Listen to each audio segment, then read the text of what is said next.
ദൈവവചനമേ, നിത്യജീവന്റെ ആധാരമേ, രക്ഷയേകിടും സത്യമാർഗമേ, എന്റെ ആത്മാവിനാശ്വാസമേ. വചനം വചനം വചനം. പുറപ്പാട് പുസ്തകം 9-ാം അധ്യായം. കർത്താവ് മോശയോട് അരുൾ ചെയ്തു, ഫറവോയുടെ അടുക്കൽ ചെന്ന് നീ അവനോട് സംസാരിക്കണം. ഹെബ്രായരുടെ ദൈവമായ കർത്താവ് ഇങ്ങനെ അരുൾ ചെയ്യുന്നു, എന്നെ ശുശ്രൂഷിക്കാൻ എൻ്റെ ജനത്തെ വിട്ടയക്കാൻ വിസ്മതിച്ചുകൊണ്ട് നീ ഇനിയും അവരെ പിടിച്ചു നിർത്തിയാൽ, ഇതാ കർത്താവിൻ്റെ കരം വയലിലുള്ള നിന്റെ കന്നുകാലികൾക്കെതിരെ കുതിരകൾ, ആൺകഴുതകൾ, ഒട്ടകങ്ങൾ, കാലിക്കൂട്ടം, ആട്ടിൻകൂട്ടം എന്നിവയ്ക്കെതിരെ അതിരൂക്ഷമായ വസന്തിയായി ഭവിക്കും. ഇസ്രായേൽക്കാരുടെ കാലിക്കൂട്ടവും ഈജിപ്തുകാരുടെ കാലിക്കൂട്ടവും തമ്മിൽ കർത്താവ് ഭേദം കൽപ്പിക്കും. ഇസ്രായേൽക്കുള്ളതിൽ നിന്ന് ഒന്നും ചാവുകയില്ല. നാളെ കർത്താവ് നാട്ടിൽ ഇക്കാര്യം പ്രവർത്തിക്കുമെന്ന് പറഞ്ഞ് കർത്താവ് സമയം നിശ്ചയിച്ചു കഴിഞ്ഞിരിക്കുന്നു. ഈജിപ്തുകാരുടെ കാലിക്കൂട്ടം മുഴുവനും ചത്തു, എന്നാൽ ഇസ്രായേലരുടെ കാലിക്കൂട്ടത്തിൽ നിന്ന് ഒരെണ്ണവും ചത്തില്ല. ഫറവോ ആളയച്ചപ്പോൾ ഇതാ ഇസ്രായേലരുടെ കാലിക്കൂട്ടത്തിൽ ഒരെണ്ണം പോലും ചത്തിട്ടില്ല. ഫറവോയുടെ ഹൃദയം കഠിനമായി, ജനത്തെ അവൻ വിട്ടയച്ചില്ല. കർത്താവ് മോശയോടും അഹ്റോനോടും അരുൾ ചെയ്തു, നിങ്ങൾക്ക് വേണ്ടി കൈക്കുടന്ന നിറയെ അടുപ്പുചാരം എടുക്കുവിൻ. മോശ ഫറവോയുടെ കൺമുൻപിൽ അത് ആകാശത്തിലേക്ക് വിതറട്ടെ. ഈജിപ്ത് ദേശത്തിന്മേൽ മുഴുവൻ അത് പൊടിയായി തീരും. ഈജിപ്ത് ദേശം മുഴുവൻ അത് മനുഷ്യന്റെയും മൃഗത്തിന്റെയും മേൽ കുമിളകളായി പൊങ്ങുന്ന പരുവായി തീരും. അവർ അടുപ്പുചാരമെടുത്ത് ഫറവോയുടെ മുമ്പിൽ സന്നിഹിതരായി. മോശ അത് ആകാശത്തേക്ക് വിതറി. അപ്പോൾ അത് മനുഷ്യനിലും മൃഗത്തിലും കുമിളകളായി പൊങ്ങുന്ന പരുവായി. പരുനിമിത്തം ആഭിചാരകർക്ക് മോശയുടെ മുമ്പിൽ നിൽക്കാൻ കഴിഞ്ഞില്ല. ആഭിചാരകർക്കും എല്ലാ ഈജിപ്തുകാർക്കും പരുവുണ്ടായിരുന്നു. കർത്താവ് മോശയോട് പ്രസ്താവിച്ചിരുന്നതുപോലെ കർത്താവ് ഫറവോയുടെ ഹൃദയം കഠിനമാക്കി, അവൻ അവരെ ശ്രവിച്ചില്ല. കർത്താവ് മോശയോട് അരുൾ ചെയ്തു, അതിരാവിലെ എഴുന്നേറ്റ് ഫറവോയുടെ മുമ്പിൽ നിലയുറപ്പിക്കുക. നീ അവനോട് പറയണം, ഹെബ്രായരുടെ ദൈവമായ കർത്താവ് ഇങ്ങനെ അരുൾ ചെയ്യുന്നു, എന്നെ ശുശ്രൂഷിക്കുന്നതിന് എൻ്റെ ജനത്തെ വിട്ടയക്കുക. എന്തെന്നാൽ ഇപ്രാവശ്യം എൻ്റെ ബാധകളെല്ലാം നിന്നിലേക്കും നിന്റെ സേവകരിലേക്കും നിന്റെ ജനത്തിലേക്കും ഞാൻ അയക്കും. അതുവഴിയായി ഭൂമി മുഴുവനിലും എന്നെ പോലെ ഒരുവനില്ല എന്ന് നീ അറിയും. തീർച്ചയായും ഇപ്പോൾ ഞാൻ എൻ്റെ കരമയച്ച് നിന്നെയും നിന്റെ ജനത്തെയും വസന്തയാൽ പ്രഹരിക്കും. നീ ഭൂമിയിൽ നിന്ന് നിർമ്മാർജ്ജനം ചെയ്യപ്പെടും. യഥാർത്ഥത്തിൽ ഇതിനു വേണ്ടിയാണ് എൻ്റെ ശക്തി നിന്നെ കാണിക്കാനും എൻ്റെ നാമം ഭൂമിയിലെങ്ങും പ്രഘോഷിക്കാനുമാണ് നിന്നെ ഞാൻ ഉയർത്തിയത്. എന്നാൽ എൻ്റെ ജനത്തെ വിട്ടയക്കാതിരിക്കത്തക്ക വിധം നീ ഇനിയും അവരോട് ധാർഷ്ട്യം കാണിക്കുന്നു. ഈജിപ്ത് സ്ഥാപിതമായ ദിവസം മുതൽ ഇപ്പോൾ വരെ അതിൽ ഉണ്ടായിട്ടില്ലാത്തതുപോലെ നാളെ ഈ സമയത്ത് ഇതാ അതികഠിനമായ കൽമഴ ഞാൻ പെയ്യിക്കും. ഇപ്പോൾ ആളയച്ച് വയലിൽ നിനക്കുള്ള കാലിക്കൂട്ടത്തെയും നിനക്ക് വയലിലുള്ള എല്ലാറ്റിനെയും സുരക്ഷിതമാക്കുക. വയലിൽ കാണപ്പെടുന്നവയും വീട്ടിലേക്ക് ചേർക്കപ്പെടാത്തവയുമായ ഏതു മനുഷ്യന്റെയും മൃഗത്തിന്റെയും മേൽ കൽമഴ പതിക്കുകയും അവ ചാവുകയും ചെയ്യും. ഫറവോയുടെ സേവകരിൽ കർത്താവിന്റെ വചനം ഭയന്നവൻ തന്റെ ജോലിക്കാരെയും കാലിക്കൂട്ടത്തെയും വീടുകളിലേക്ക് ഓടിച്ചു കൊണ്ടുപോയി. എന്നാൽ കർത്താവിന്റെ വചനത്തിൽ ഹൃദയം വെക്കാതിരുന്നവൻ തന്റെ ജോലിക്കാരെയും കാലിക്കൂട്ടത്തെയും വയലിൽ തന്നെ വിട്ടു. അനന്തരം കർത്താവ് മോശയോട് അരുൾ ചെയ്തു, നിന്റെ കൈ ആകാശത്തേക്ക് നീട്ടുക. അങ്ങനെ ഈജിപ്ത് ദേശം മുഴുവനിലും, അതായത് ഈജിപ്ത് ദേശത്തെ മനുഷ്യന്റെയും മൃഗത്തിന്റെയും വയലിലെ ഓരോ സസ്യത്തിന്റെയും മേൽ കൽമഴ പെയ്യട്ടെ. മോശ തന്റെ വടി ആകാശത്തേക്ക് നീട്ടി. കർത്താവ് ഇടിമുഴക്കങ്ങളും കൽമഴയും നൽകി. മിന്നൽ പിണർ ഭൂമിയിലേക്ക് പാഞ്ഞു. കർത്താവ് ഈജിപ്ത് ദേശത്ത് കൽമഴ പെയ്യിച്ചു. ഒരു ജനതയായതു മുതൽ ഈജിപ്ത് ദേശത്തെങ്ങും സംഭവിച്ചിട്ടില്ലാത്തതുപോലെ അതിരൂക്ഷമായി കൽമഴയുണ്ടായി. കൽമഴയ്ക്കിടയിൽ തീ പാറിക്കൊണ്ടിരുന്നു. കൽമഴ ഈജിപ്ത് ദേശത്തെങ്ങും ആഞ്ഞടിച്ചു. മനുഷ്യൻ മുതൽ മൃഗം വരെ വയലിലുണ്ടായിരുന്ന സകലതും വയൽ സസ്യങ്ങൾ മുഴുവനും കൽമഴ നശിപ്പിച്ചു. വയലിലെ എല്ലാ വൃക്ഷങ്ങളും അത് തകർത്തു. ഇസ്രായേലിൽ എവിടെയായിരുന്നോ ആ ഗോഷൻ ദേശത്ത് മാത്രം കൽമഴ ഉണ്ടായില്ല. ഫറവോ മോശയെയും അഹ്റോനെയും വിളിപ്പിച്ച് അവരോട് പറഞ്ഞു, ഇപ്രാവശ്യം ഞാൻ പാപം ചെയ്തു. നീതിമാനായ കർത്താവ് ദുഷ്ടരായ എൻ്റെ ജനവും ഞാനും. നിങ്ങൾ കർത്താവിനോട് അപേക്ഷിക്കുവിൻ. ദൈവത്തിൻ്റെ ഇടിമുഴക്കങ്ങളും കൽമഴയും വേണ്ടതിലധികമായി. ഞാൻ നിങ്ങളെ വിട്ടയക്കാം, നിങ്ങൾ ഇനിയും തങ്ങേണ്ടതില്ല. മോശ അവനോട് പറഞ്ഞു, ഞാൻ നഗരം വിട്ടാലുടൻ എൻ്റെ കരതലങ്ങൾ കർത്താവിൻ്റെ നേർക്ക് വിരിക്കും. ഇടിമുഴക്കങ്ങൾ നിലയ്ക്കും, കൽമഴ പിന്നെ ഉണ്ടാവുകയില്ല. അതുമൂലം ഭൂമി കർത്താവിൻ്റെതാണെന്ന് നീ അറിയും. എന്നാൽ നീയും നിന്റെ ദാസരും ഇനിയും ദൈവമായ കർത്താവിനെ ഭയപ്പെടുന്നില്ലെന്ന് ഞാൻ അറിയുന്നു. ബാർലിയും ചണവും നശിപ്പിക്കപ്പെട്ടു, കാരണം ബാർലി കതിരിട്ടിരുന്നു, ചണം മൊട്ടിട്ടിരുന്നു. എന്നാൽ ഗോതമ്പോ ചോളമോ നശിപ്പിക്കപ്പെട്ടില്ല, കാരണം അവ പിൻവിളകളായിരുന്നു. അനന്തരം മോശ ഫറവോയുടെ അടുക്കൽ നിന്ന് പട്ടണം വിട്ടുപോയി. അവൻ തൻ്റെ കരതലങ്ങൾ കർത്താവിൻ്റെ നേർക്ക് നീട്ടി. അപ്പോൾ ഇടിമുഴക്കങ്ങളും കൽമഴയും നിലച്ചു. ഭൂമിയിൽ മഴ പെയ്തില്ല. മഴയും കൽമഴയും ഇടിമുഴക്കങ്ങളും നിലച്ചെന്ന് കണ്ടപ്പോൾ ഫറവോ വീണ്ടും പാപം ചെയ്തു. അവനും അവൻ്റെ സേവകരും ഹൃദയം കഠിനമാക്കി. കർത്താവ് മോശ വഴി പ്രസ്താവിച്ചിരുന്നത് പോലെ ഫറവോയുടെ ഹൃദയം കഠിനമായി. അവൻ ഇസ്രായേലരെ വിട്ടയച്ചില്ല. പുറപ്പാട് പുസ്തകം 10-ാം അധ്യായം. കർത്താവ് മോശയോട് കൽപ്പിച്ചു, നീ ഫറവോയുടെ അടുത്തേക്ക് പോവുക. അവൻ്റെ ഹൃദയവും അവൻ്റെ ദാസരുടെ ഹൃദയവും ഞാൻ കഠിനമാക്കിയിരിക്കുന്നു. ഇത് അവൻ്റെ മധ്യേ എൻ്റെ ഈ അടയാളങ്ങൾ പതിക്കേണ്ടതിനും ഞാൻ ഈജിപ്തുകാരെ വിഡ്ഢികളാക്കിയ കാര്യവും അവർക്കിടയിൽ ഞാൻ ചെയ്ത എൻ്റെ അടയാളങ്ങളും നിന്റെ മകൻ്റെയും മകൻ്റെ മകൻ്റെയും ശ്രവണപുടങ്ങളിൽ ഓതേണ്ടതിനുമാണ്. അങ്ങനെ ഞാനാണ് കർത്താവ് എന്ന് നിങ്ങൾ അറിയും. മോശയും അഹ്റോനും ഫറവോയുടെ അടുക്കൽ ചെന്നു. അവർ അവനോട് പറഞ്ഞു, ഹെബ്രായരുടെ ദൈവമായ കർത്താവ് ഇങ്ങനെ അരുൾ ചെയ്യുന്നു, എൻ്റെ മുമ്പിൽ എളിമപ്പെടാൻ എത്ര നാളത്തേക്ക് നീ വിസ്മരിക്കും? എന്നെ ശുശ്രൂഷിക്കാനായി എൻ്റെ ജനത്തെ വിട്ടയക്കുക. എൻ്റെ ജനത്തെ വിട്ടയക്കാൻ നീ വിസ്മരിച്ചാൽ ഇതാ നാളെ ഞാൻ വെട്ടുകിളിയെ നിന്റെ ഭൂപ്രദേശത്ത് വരുത്തും. ഭൂമി കാണാൻ പറ്റാത്ത വിധം അത് ഭൂദൃശ്യം മറയ്ക്കും. കൽമഴയിൽ നിന്ന് നിങ്ങൾക്കായി വിട്ടുകിട്ടിയ അല്പാവശേഷം അത് തിന്നൊടുക്കും. നിങ്ങൾക്കായി വയലിൽ തളർത്ത വൃക്ഷങ്ങളെല്ലാം അവ തിന്നും.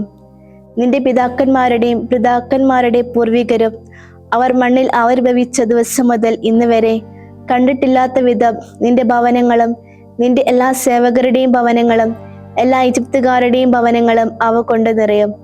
അനന്തരം അവൻ ഫറവോയുടെ പക്കൽ നിന്ന് പിന്തിരിഞ്ഞ് ഇറങ്ങിപ്പോയി. ഫറവോയുടെ സേവകർ അവനോട് പറഞ്ഞു, എത്ര നാളത്തേക്ക് ഇയാൾ നമുക്കൊരു കെണിയാകും? തങ്ങളുടെ ദൈവമായ കർത്താവിനെ സേവിക്കാൻ ഈ ആളുകളെ വിട്ടയച്ചാലും ഈജിപ്ത് നശിക്കുകയാണെന്ന് ഇനിയും അങ്ങ് അറിയുന്നില്ലേ? മോശയും അഹ്റോനും ഫറവോയുടെ പക്കൽ തിരികെ ആനീതരായി. അപ്പോൾ അവൻ അവരോട് പറഞ്ഞു, നിങ്ങൾ പോയി നിങ്ങളുടെ ദൈവമായ കർത്താവിനെ സേവിക്കുവിൻ. എന്നാൽ പോകുന്നവർ ആരെല്ലാം? മോശ പറഞ്ഞു, ഞങ്ങളുടെ യുവാക്കളോടും വൃദ്ധരോടുമൊപ്പം ഞങ്ങൾ പോകും. ഞങ്ങളുടെ പുത്രിപുത്രന്മാരോടും ആടുമാടുകളോടുമൊപ്പം ഞങ്ങൾ പോകും, കാരണം ഞങ്ങൾക്ക് കർത്താവിൻ്റെ ഉത്സവമാണ്. അവൻ അവരോട് പറഞ്ഞു, ഞാൻ നിങ്ങളെയും നിങ്ങളുടെ കുഞ്ഞുങ്ങളെയും അയച്ചെങ്കിലല്ലേ കർത്താവ് നിങ്ങളോട് കൂടെ ഉണ്ടായിരിക്കുകയുള്ളൂ. കാണുവിൻ, തീർച്ചയായും നിങ്ങളുടെ മുഖത്ത് കാപട്യമുണ്ട്. അതുകൊണ്ട് അങ്ങനെ വേണ്ട. നിങ്ങൾ പുരുഷന്മാർ പോയി കർത്താവിനെ സേവിക്കുവിൻ. അതാണല്ലോ നിങ്ങൾ ആവശ്യപ്പെടുന്നത്. തുടർന്ന് അവരെ ഫറവോയുടെ മുമ്പിൽ നിന്ന് പുറത്താക്കി. കർത്താവ് മോശയോട് കൽപ്പിച്ചു, ഈജിപ്ത് ദേശത്തിന്മേൽ വെട്ടുകിളിക്കായി നിന്റെ കൈ നീട്ടുക. അങ്ങനെ അത് ഈജിപ്ത് ദേശത്ത് വന്നു കയറി കൽമഴ അവശേഷിപ്പിച്ചവയെല്ലാം, അതായത് നാട്ടിലെ ഓരോ സസ്യവും തിന്നൊടുക്കട്ടെ. മോശ തന്റെ വടി ഈജിപ്ത് ദേശത്തിന്മേൽ നീട്ടി. കർത്താവ് ആ പകൽ മുഴുവനും രാത്രി മുഴുവനും ഒരു കിഴക്കൻ കാറ്റ് വീശാനിടയാക്കി. പ്രഭാതമായപ്പോൾ കിഴക്കൻ കാറ്റ് വെട്ടുകിളിയെ വഹിച്ചു കൊണ്ടുവന്നു. വെട്ടുകിളി ഈജിപ്ത് നാട്ടിലാകെ വന്നു കയറി. ഈജിപ്ത് ഭൂപ്രദേശം മുഴുവൻ അവ സ്വൈരവിഹാരം നടത്തി. അവ വളരെ ശക്തമായിരുന്നു. തീർച്ചയായും അതിനു മുമ്പ് അതുപോലെ വെട്ടുകിളി ഉണ്ടായിട്ടില്ല. അതിനുശേഷം ഉണ്ടാവുകയുമില്ല തീർച്ച. അത് നാട് മുഴുവൻ്റെയും ദൃശ്യം മറച്ചു. നാട് ഇരുണ്ടു. കൽമഴ അവശേഷിപ്പിച്ചിരുന്ന നാട്ടിലെ ഓരോ സസ്യവും വൃക്ഷഫലവും അത് കാർന്നു തിന്നു. ഈജിപ്ത് ദേശത്താകമാനം മരത്തിലും വയൽ ചെടിയിലും ഒരു പച്ചയും അവശേഷിച്ചില്ല. ഫറവോ മോശയെയും അഹ്റോനെയും വിളിക്കാൻ തിടുക്കപ്പെട്ടു. അവൻ പറഞ്ഞു, നിങ്ങളുടെ ദൈവമായ കർത്താവിനെതിരായും നിങ്ങൾക്കെതിരായും ഞാൻ പാപം ചെയ്തു. ഇപ്പോൾ ഇപ്രാവശ്യം കൂടി എൻ്റെ പാപം നീ ക്ഷമിച്ചാലും ഈ മാരണം എന്നിൽ നിന്ന് വിട്ടകലേണ്ടതിന് നിങ്ങളുടെ ദൈവമായ കർത്താവിനോട് അപേക്ഷിക്കുവിൻ. അവൻ ഫറവോയുടെ പക്കൽ നിന്ന് പുറത്തുപോയി കർത്താവിനോട് അപേക്ഷിച്ചു. കർത്താവ് വളരെ ശക്തമായ കടൽക്കാറ്റ് തിരിച്ചുവിട്ടു.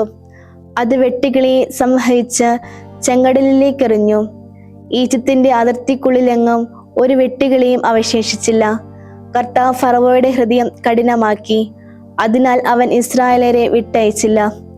കർത്താവ് മോശയോട് കൽപ്പിച്ചു, ഈജിപ്ത് ദേശത്ത് ഇരുട്ട്, തൊട്ടറിയാവുന്ന ഇരുട്ട് ഉണ്ടാകേണ്ടതിന് നിന്റെ കൈ ആകാശത്തേക്ക് നീട്ടുക. മോശ തന്റെ കൈ ആകാശത്തേക്ക് നീട്ടി. ഈജിപ്ത് ദേശം മുഴുവൻ 3 ദിവസം കൂരിരുട്ട് ഉണ്ടായി. അവർക്ക് പരസ്പരം കാണാൻ കഴിഞ്ഞില്ല. 3 ദിവസത്തേക്ക് ആരും നിലത്ത് നിന്ന് എഴുന്നേറ്റില്ല. എന്നാൽ ഇസ്രായേലർക്കെല്ലാം തങ്ങളുടെ വാസസ്ഥലങ്ങളിൽ വെളിച്ചമുണ്ടായിരുന്നു. ഫറവോ മോശയെ വിളിച്ചു പറഞ്ഞു, പോയി നിങ്ങളുടെ കർത്താവിനെ സേവിക്കുവിൻ. നിങ്ങളുടെ ആടുമാടുകൾ മാത്രം ശേഷിക്കട്ടെ. നിങ്ങളുടെ കുഞ്ഞുങ്ങളെയും നിങ്ങളോടൊപ്പം പോരട്ടെ. അപ്പോൾ മോശ പറഞ്ഞു, ഞങ്ങളുടെ ദൈവമായ കർത്താവിനെ സമർപ്പിക്കാൻ ഒന്നെങ്കിൽ നീ ബലികളും ഹോമയാഗങ്ങളും ഞങ്ങളുടെ കയ്യിൽ തരേണ്ടിയിരിക്കുന്നു, അല്ലെങ്കിൽ ഞങ്ങളുടെ കന്നുകാലികളും ഞങ്ങളോടുകൂടെ പോരേണ്ടതുണ്ട്. ഒരു കുളമ്പ് പോലും ശേഷിക്കാൻ പാടില്ല. കാരണം ഞങ്ങളുടെ ദൈവമായ കർത്താവിനെ ശുശ്രൂഷിക്കാൻ അവയിൽ നിന്നാണ് ഞങ്ങൾ എടുക്കേണ്ടത്. എങ്ങനെയാണ് ഞങ്ങൾ കർത്താവിനെ ശുശ്രൂഷിക്കേണ്ടതെന്ന് അവിടെ എത്തുന്നത് വരെ ഞങ്ങൾക്ക് അറിഞ്ഞുകൂടാ. എന്നാൽ കർത്താവ് ഫറവോയുടെ ഹൃദയം കഠിനമാക്കി. അതിനാൽ അവരെ വിട്ടയക്കാൻ അവൻ മനസ്സായില്ല. ഫറവോ അവനോട് പറഞ്ഞു, എൻ്റെ മുമ്പിൽ നിന്ന് പോകൂ. ഒരിക്കൽ കൂടി നീ എൻ്റെ മുഖം കാണുന്നത് സൂക്ഷിച്ചു വേണം. എന്തെന്നാൽ എൻ്റെ മുഖം കാണുന്ന ദിവസം നീ മരിക്കും. അപ്പോൾ മോശ പറഞ്ഞു, നീ ശരിയായി പ്രഖ്യാപിച്ചിരിക്കുന്നു. ഞാൻ നിന്റെ മുഖം കാണുക എന്നത് ഇനി സംഭവിക്കുകയില്ല. 42-ാം സങ്കീർത്തനം. നീർച്ചാലിനായി കാംക്ഷിക്കുന്ന മാൻപേടയെ പോലെ ദൈവമേ, എൻ്റെ ആത്മാവ് അങ്ങേക്കായി കാംക്ഷിക്കുന്നു. ദൈവത്തിനായി, ജീവിക്കുന്ന തമ്പുരാനായി എൻ്റെ ആത്മാവ് ദാഹിച്ചു. എപ്പോഴാണ് ഞാൻ ചെന്ന് ദൈവത്തിൻ്റെ മുഖം കാണുക? എവിടെ നിന്റെ ദൈവം എന്ന് അവർ ദിവസം മുഴുവൻ എന്നോട് ചോദിക്കുന്നതിനാൽ രാപ്പകൽ എൻ്റെ കണ്ണീർ എനിക്ക് ഭക്ഷണമായി. ഇവ ഞാൻ ഓർമ്മിക്കുന്നു. എൻ്റെ ആത്മാവിനെ ഞാൻ എൻ്റെ മേൽ ചൊരിയുന്നു. ജനക്കൂട്ടത്തോടൊപ്പം ഞാൻ കടന്നുപോയി. ഉത്സവം ആചരിക്കുന്ന ജനാവലിയോടൊപ്പം ആനന്ദത്തിൻ്റെയും കൃതജ്ഞതയുടെയും ആരവത്തോടെ ദൈവഭവനത്തിലേക്ക് പ്രദക്ഷിണമായി പോയി. എൻ്റെ ആത്മാവേ, നീ എന്തിനു വിഷാദിക്കുന്നു? എന്തിനു നീ എന്നിൽ അസ്വസ്ഥപ്പെടുന്നു? നീ ദൈവത്തിനായി കാത്തിരിക്കുക. തീർച്ചയായും തിരുമുഖത്തെ രക്ഷയെപ്രതി ഇനിയും ഞാൻ അവിടുത്തെ സ്തുതിക്കും. എൻ്റെ ആത്മാവേ, നീ എന്തിനു വിഷാദിക്കുന്നു? എന്തിനു നീ എന്നിൽ അസ്വസ്ഥപ്പെടുന്നു? നീ ദൈവത്തിനായി കാത്തിരിക്കുക. തീർച്ചയായും തിരുമുഖത്തെ രക്ഷയെപ്രതി ഇനിയും ഞാൻ അവിടുത്തെ സ്തുതിക്കും. എൻ്റെ ദൈവമേ, എൻ്റെ ആത്മാവ് എന്നെക്കുറിച്ച് വിഷാദം പൂണ്ടിരിക്കുന്നു. ആകയാൽ ഞാൻ ജോർദാൻ പ്രദേശത്ത് നിന്നും ഹെർമോൺ ശൃംഗങ്ങളിൽ നിന്നും മിസാർ മലയിൽ നിന്നും അങ്ങേ അനുസ്മരിക്കുന്നു. അങ്ങയുടെ വെള്ളച്ചാട്ടങ്ങളുടെ ഇരുമ്പൽ കൊണ്ട് ആഴം ആഴത്തിലേക്ക് വിളിക്കുന്നു. അങ്ങയുടെ സകല തിരമാലകളും ഓളങ്ങളും എൻ്റെ മീതെ കടന്നുപോയി. പകൽ കർത്താവ് തൻ്റെ കാരുണ്യം അയക്കുന്നു. രാത്രിയിൽ എന്നോടുകൂടെ എൻ്റെ ജീവന്റെ തമ്പുരാനോടുള്ള പ്രാർത്ഥനാ ഗാനമുണ്ട്. എൻ്റെ ശിലയായ തമ്പുരാനോട് ഞാൻ ചോദിക്കട്ടെ, അങ്ങ് എന്നെ മറന്നത് എന്തുകൊണ്ട്? ശത്രുവിൻ്റെ പീഡനം മൂലം ഞാൻ വിലപിച്ച് നടക്കേണ്ടത് എന്തുകൊണ്ട്? നിന്റെ ദൈവം എവിടെ എന്ന് ദിവസേന എന്നോട് ചോദിച്ച് എൻ്റെ എതിരാളികൾ എന്നെ നിന്ദിക്കുന്നു. എൻ്റെ അസ്ഥികളിലെ ഒടിവ് പോലെയാണത്. എൻ്റെ ആത്മാവേ, നീ എന്തിനു വിഷാദിക്കുന്നു? നീ എന്തിന് എന്നിൽ അസ്വസ്ഥപ്പെടുന്നു? നീ ദൈവത്തിനായി കാത്തിരിക്കുക. എൻ്റെ മുഖത്തിൻ്റെ രക്ഷയും എൻ്റെ ദൈവവുമായ അവിടുത്തെ ഇനിയും ഞാൻ തീർച്ചയായും സ്തുതിക്കും. വിശുദ്ധ മത്തായി എഴുതിയ സുവിശേഷം 26 അധ്യായം 57 മുതൽ 75 വരെയുള്ള തിരുവചനങ്ങൾ. യേശുവിനെ പിടിച്ചു ബന്ധിച്ചവർ പ്രധാന പുരോഹിതനായ കയ്യാഫാസിന്റെ അടുത്തേക്ക് അവനെ കൊണ്ടുപോയി. അവിടെ നിയമജ്ഞരും ശ്രേഷ്ഠന്മാരും സമ്മേളിച്ചിരുന്നു. പ്രധാന പുരോഹിതന്റെ അകത്തളം വരെ പത്രോസ് അവനെ അല്പം ദൂരെയായി അനുഗമിച്ചു. അനന്തരം അവൻ അകത്ത് കടന്ന് അവസാനം എന്തെന്ന് കാണാൻ പരിചാരകന്മാരോടുകൂടെ ഇരുന്നു. പുരോഹിത പ്രമുഖന്മാരും ന്യായാധിപ സംഘം മുഴുവനും യേശുവിനെ മരണത്തിനേൽപ്പിച്ചു കൊടുക്കേണ്ടതിന് അവനെതിരെ കള്ളസാക്ഷ്യം അന്വേഷിച്ചു കൊണ്ടിരുന്നു. അനേകം കള്ളസാക്ഷികൾ വന്നെങ്കിലും അവർക്ക് സാക്ഷ്യമൊന്നും കിട്ടിയില്ല. അവസാനം 2 പേർ മുന്നോട്ട് വന്ന് പറഞ്ഞു, ഈ ദേവാലയം നശിപ്പിക്കാനും 3 ദിവസം കൊണ്ട് നിർമ്മിക്കാനും എനിക്ക് സാധിക്കുമെന്ന് ഇവൻ പറഞ്ഞിട്ടുണ്ട്. പ്രധാന പുരോഹിതൻ എഴുന്നേറ്റ് നിന്ന് അവനോട് ചോദിച്ചു, നീ ഒരു മറുപടിയും പറയുന്നില്ലേ? ഇവർ നിനക്കെതിരെ സാക്ഷ്യപ്പെടുത്തുന്നതെന്ത്? യേശുവാകട്ടെ നിശബ്ദനായിരുന്നു. അപ്പോൾ പ്രധാന പുരോഹിതൻ അവനോട് പറഞ്ഞു, ജീവിക്കുന്ന ദൈവത്തെ കൊണ്ട് ആണയിട്ട് ഞാൻ നിന്നോട് ചോദിക്കുന്നു, നീ ദേവപുത്രനായ ക്രിസ്തുവാണോ എന്ന് ഞങ്ങളോട് പറയുക. യേശു അവനോട് പറഞ്ഞു, നീ പറഞ്ഞുവല്ലോ. എന്നാൽ ഞാൻ നിന്നോട് പറയുന്നു, ഇപ്പോൾ മുതൽ മനുഷ്യപുത്രൻ ശക്തിയുടെ വലതുഭാഗത്ത് ഉപവിഷ്ടനായിരിക്കുന്നതും വാനമേഘങ്ങളിൽ വരുന്നതും നിങ്ങൾ കാണും. അപ്പോൾ പ്രധാന പുരോഹിതൻ മേലങ്കി കീറിക്കൊണ്ട് പറഞ്ഞു, ഇവൻ ദൈവദൂഷണം പറഞ്ഞിരിക്കുന്നു. ഇനി സാക്ഷികളെ കൊണ്ട് നമുക്കെന്താവശ്യം? ഇതാ ദൈവദൂഷണം നിങ്ങളിപ്പോൾ കേട്ടുവല്ലോ. നിങ്ങൾക്ക് എന്തു തോന്നുന്നു? അവർ പ്രതിവദിച്ചു, അവൻ മരണാർഹനാണ്. അനന്തരം അവർ അവന്റെ മുഖത്ത് തുപ്പുകയും അവനെ അടിക്കുകയും ചെയ്തു. ക്രിസ്തുവേ, നിന്നെ അടിച്ചതാരെന്ന് ഞങ്ങളോട് പ്രവചിക്കുക എന്ന് പറഞ്ഞുകൊണ്ട് അവർ അവന്റെ കർണത്തടിച്ചു. പത്രോസ് പുറത്ത് തളത്തിലിരിക്കുകയായിരുന്നു. ഒരു പരിചാരിക അവനെ സമീപിച്ച്, നീയും ആ ഗലീലിക്കാരനായ യേശുവിനോട് കൂടി ആയിരുന്നല്ലോ എന്ന് പറഞ്ഞു. എന്നാൽ നീ പറയുന്നത് എന്താണെന്ന് ഞാൻ അറിയുന്നില്ല എന്ന് അവരുടെ എല്ലാം മുമ്പാകെ അവൻ നിഷേധിച്ചു പറഞ്ഞു. അവൻ കവാടത്തിലേക്ക് പോയപ്പോൾ മറ്റൊരു പരിചാരിക അവനെ കണ്ടു. അവൾ അടുത്ത് നിന്നവരോട് പറഞ്ഞു, ഈ മനുഷ്യനും നസ്രായനായ യേശുവിന്റെ കൂടെ ആയിരുന്നു.